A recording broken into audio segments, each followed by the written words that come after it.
Shadows brands itself as a PvPvE game, meaning it's player versus player with a flavoring of outside interaction.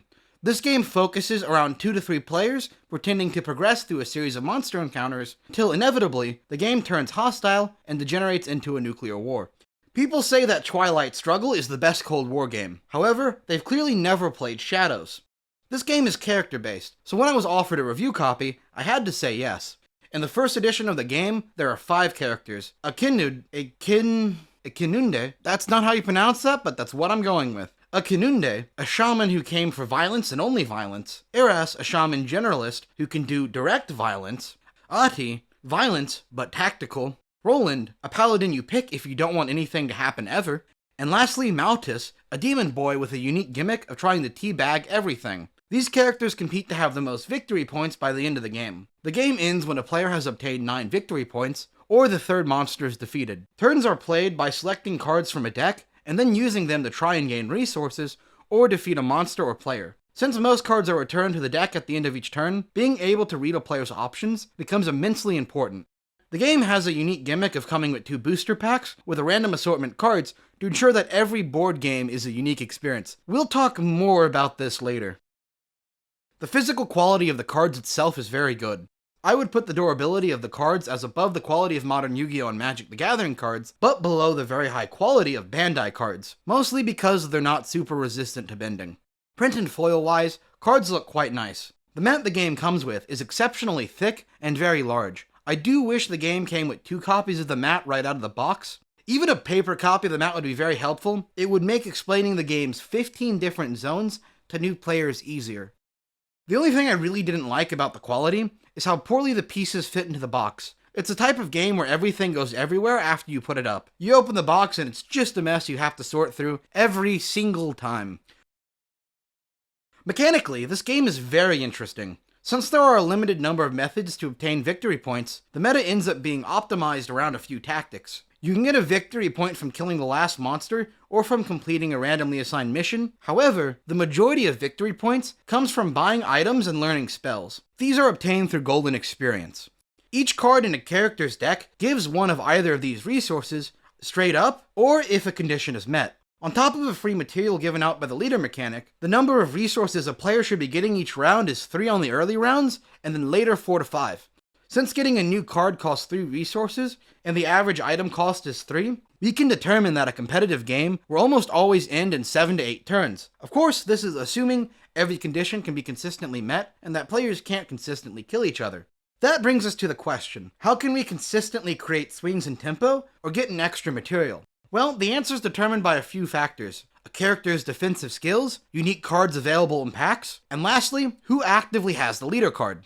Player killing is unfortunate. It is a 3 resource swing, but it's extremely hard to get to. Every character has response cards in their deck to deal with basic issues. Most characters have easy healing.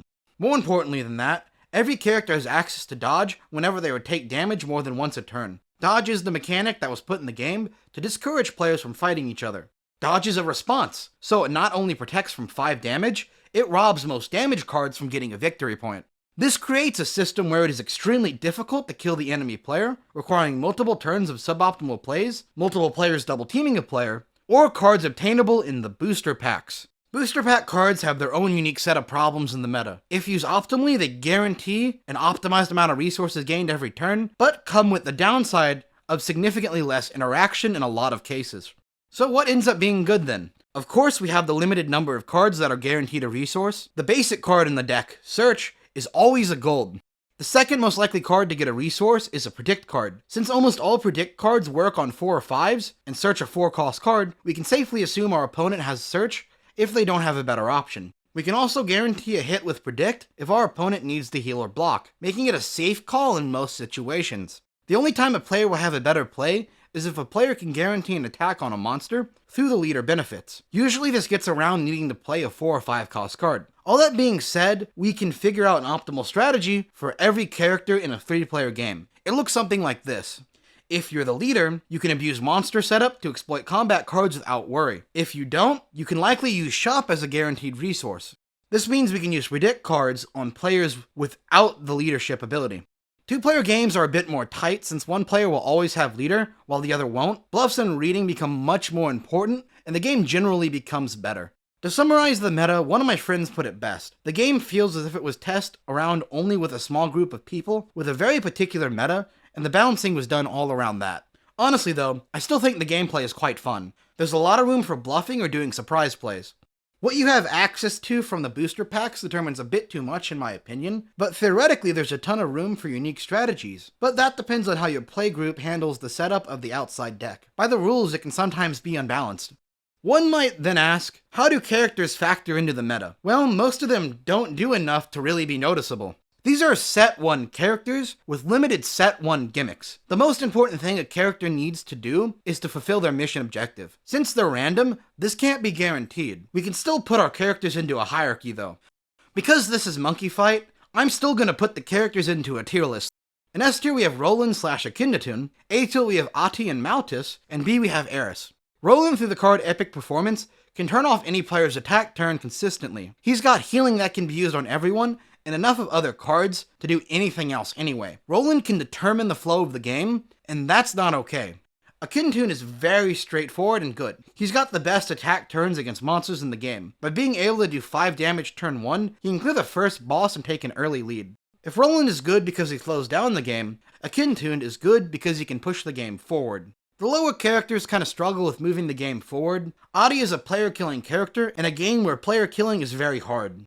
Maltis has a gimmick that just doesn't work quite as well as you want it to. His ball mechanic lets him do massive damage when he gets 3 balls on a target, but since you need a target not to heal when you're setting it up, it very likely won't work. Monsters heal and players heal by default, thanks to the before mentioned dodge. While Maltis is overpowered when he goes off, being able to defeat characters and monsters easily, one wrong or unlucky move forces him very far behind. Eris just doesn't do anything better than other characters. Eris is slower at killing players than Ahti, and just doesn't have anything else to make up for it. There are some other miscellaneous problems with the game. First off is how minimal the bosses are. The game is definitely geared towards interacting with them, but they don't do a lot each turn, nor do the bosses give good enough rewards. Maybe bosses should do more damage, or threaten some other form of removal. Let's get to the big elephant in the room. Random card packs inside of a board game is kind of a terrible idea. When you open a box, you get 2 random booster packs of 30 cards and 1 foil. This is to make each box mechanically unique, but since each player is allowed to bring their own deck of cards, it just comes off as a cheap way to sell more copies of the board game. Now, the creator has said he plans on eventually releasing a complete set of set 1, but that just begs the question, why isn't that in the base game in the first place? I think the extra skill deck should just be replaced with a Millennium Blade style system, where players get to draft these extra cards around a preset theme, where every card in the set is available at the start. It might not be great on the board game's price point, but the random card pack idea does just take away so much from an otherwise solid game. The last issue is one that never really bothered me, but it did bother literally everyone else I played with. There appears to be 2 very different themes going on at the same time, without an explanation. The characters and monsters have a medieval D&D fantasy aesthetic, while a lot of the items and booster pack cards have a modern and high futuristic aesthetic. Perhaps there's just a bit of world building missing, but it ends up making most of the art feel kinda recycled. Overall, I could recommend this game if you really want a character-based card game, specifically for 2 players. It doesn't quite have the complete package of fun that Red Dragon Inn is on the competitive and casual level, but the game is too complex for casuals when compared to something like Villainous. I'd say it's a 5 to 6 out of 10.